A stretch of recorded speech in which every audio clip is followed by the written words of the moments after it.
الف لام سکون رکھیں ال، تو زبان جس طرح سے ہلکی سی بینڈ ہو کے اوپر جاتی ہے نا، تو آواز پھر یہاں سے نکلتی ہے اس جگہ سے، اور یہاں سے نکل کے باہر کو نکل جاتی ہے. ٹھیک ہے، ال ال.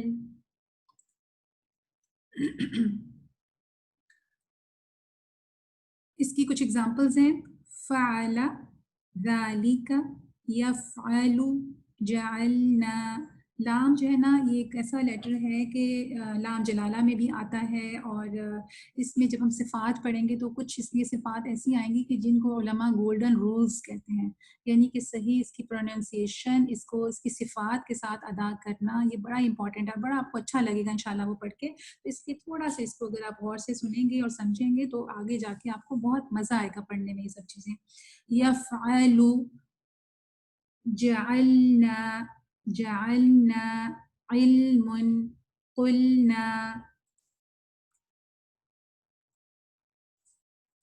ٹھیک ہے، اب میرے پاس ہیں تقریباً 3 منٹ.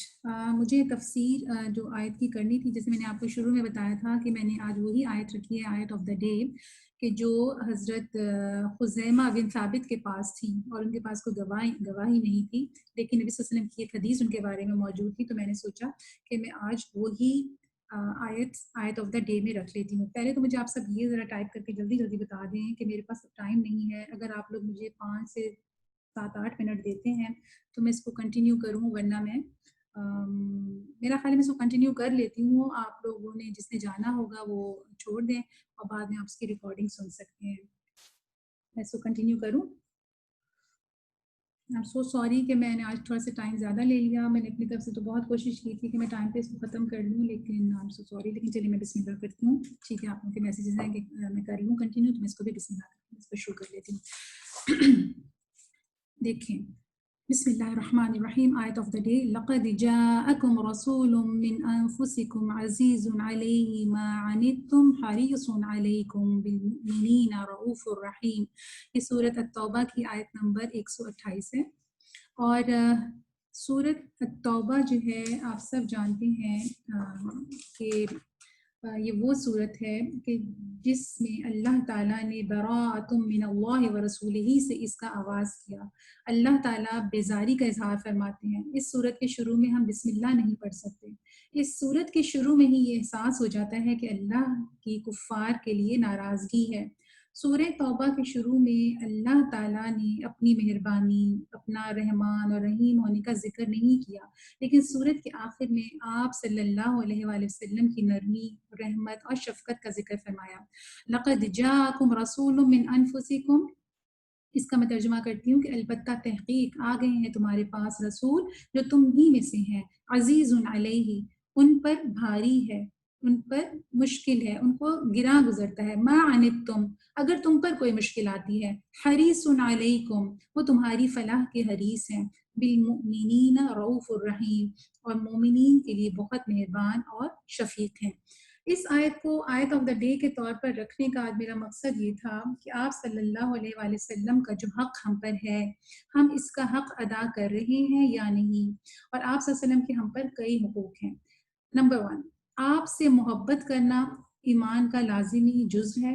آپ صلی اللہ علیہ وسلم کی اطاعت در حقیقت اللہ کی اطاعت ہے. آپ صلی اللہ علیہ وسلم کے ناراض ہونے سے اللہ تعالیٰ ناراض ہوتے ہیں. آپ صلی اللہ علیہ وآلہ وسلم کے خوش ہونے سے اللہ تعالیٰ خوش ہوتے ہیں. اور آپ صلی اللہ علیہ وسلم کو اللہ تعالیٰ نے معراج عطا فرمائی، اور آپ جو رحمت للعالمین تھے. اور آپ صلی اللہ علیہ وسلم کے کسی فیصلے یا حکم کو نہ ماننے سے سارے نیک اعمال برباد ہو جاتے ہیں. اور اللہ تعالیٰ سورہ حجرات میں فرماتے ہیں کہ لا ترفعوا اصواتکم فوق صوت النبی، کہ اپنی آوازوں کو نبی صلی اللہ علیہ وسلم کی آواز سے بلند نہ کرو. یعنی آپ دیکھیے کہ نبی صلی اللہ علیہ وسلم کی محبت، ان کا احترام اللہ تعالیٰ کے ہاں بھی کس قدر زیادہ ہے کہ آپ صلی اللہ علیہ وسلم کو جب اللہ تعالیٰ قرآن میں مخاطب فرماتے ہیں تو فرماتے ہیں یا ایھا المزمل، یا ایھا المدثر، یا ایھا الرسول، یا ایھا النبی کہہ کے مخاطب فرماتے ہیں. کبھی یا محمد کہہ کے مخاطب نہیں کرتے. اگر محمد کہتے بھی ہیں تو کہتے ہیں محمد رسول اللہ. لیکن اور دوسرے انبیاء کو اللہ تعالیٰ فرماتے ہیں یا زکریا انا نبشرک بغلام اسمہ، اسی طرح یا آدم اسکن انت وزوجک، یا داؤد، یا موسیٰ اننی انا اللہ. تو اس طرح سے اللہ تعالیٰ ہمیں یہاں پہ ہمیں یہ پتہ چلتا ہے کہ اللہ تعالیٰ کی نبی صلی اللہ علیہ وسلم سے محبت اور احترام کا کیا تعلق ہے. پھر ایک اور بڑی مجھے پیاری آیت لگتی ہے، ان اللہ و ملائکتہ یصلون علی النبی، کہ بے شک اللہ اور اس کے فرشتے نبی صلی اللہ علیہ وسلم پہ درود بھیجتے. کتنی بڑی بات ہے. تو اے ایمان والو تم بھی نبی صلی اللہ علیہ وسلم پر درود بھیجا کرو. پھر ایک اور آیت ہے کہ من یطیع الرسول فقط اطاع اللہ، کہ جس نے رسول کی اطاعت کی در حقیقت اس نے اللہ کی اطاعت کی. ایک اور آیت میری بڑی فیوریٹ ہے کہ ان کنتم تحبون اللہ فاتبعونی یحببکم اللہ، کہ اگر تم اللہ سے محبت کرتے ہو تو نبی صلی اللہ علیہ وآلہ وسلم کی پیروی کرو، یعنی نبی صلی اللہ علیہ وسلم کی اتباع کرو.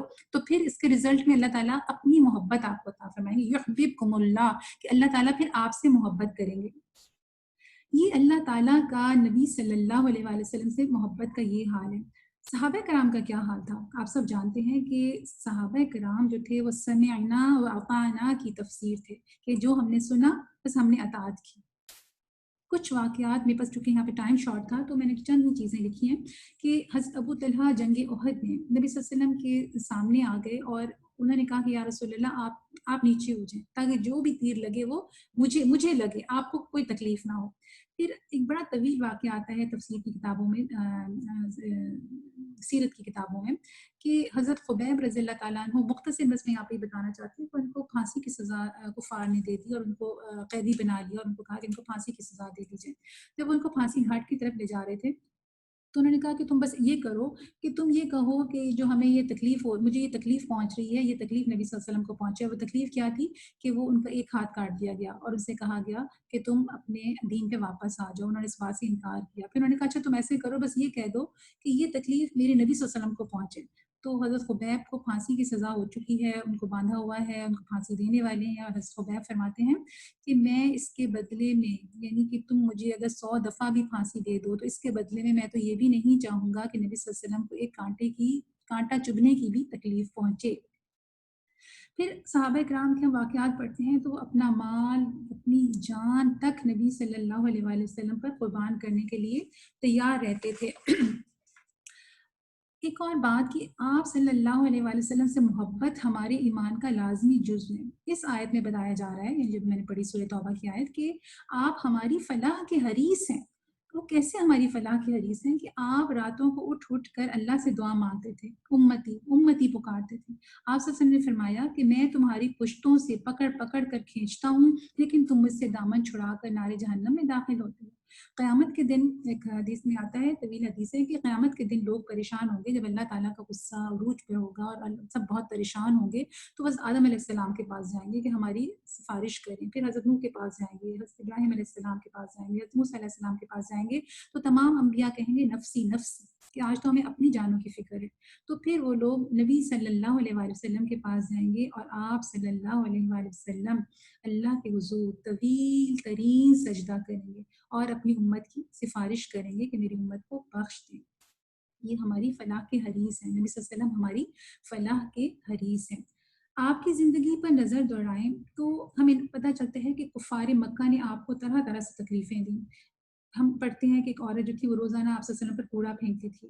کعبہ میں ایک دفعہ آپ نماز پڑھ رہے تھے تو اونٹ کی اوجڑی لا کر آپ کے اوپر ڈال دی. پھر طائف کا واقعہ ہم سب کے سامنے ہے کہ آپ نے جب ان کو دین کی دعوت دی تو انہوں نے جو بدماش وہاں کے لڑکے تھے ان کو ان کے پیچھے آپ صلی اللہ علیہ وسلم کے پیچھے لگا دیا. انہوں نے آپ کو پتھر مارے اور آپ کے قدم جو تھے وہ لہو لہان کر دیے.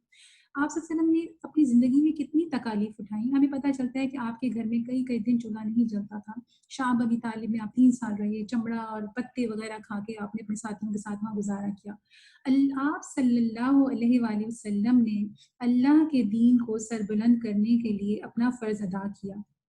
ٹھیک ہے، آپ صلی اللہ علیہ وآلہ وسلم نے اپنی امت کے حق میں قیامت کے دن شفاعت کے لیے اپنی دعا کو اللہ کے آگے رکھا کہ اس کو قبول فرما لے. اس کے بارے میں حدیث ہے کہ لِكُلِّ نَبِيٍّ دَعْوَةٌ مُسْتَجَابَةٌ فَتَعْجَلْ كُلُّ نَبِيٍّ دَعْوَتَهُ وَإِنِّي اخْتَبَأْتُ دَعْوَتِي شَفَاعَتَهُ لِأُمَّتِي يَوْمَ الْقِيَامَةِ، یعنی کہ میں نے قیامت کے دن اپنی امت کی شفاعت کے لیے اس دعا کو محفوظ کر لیا.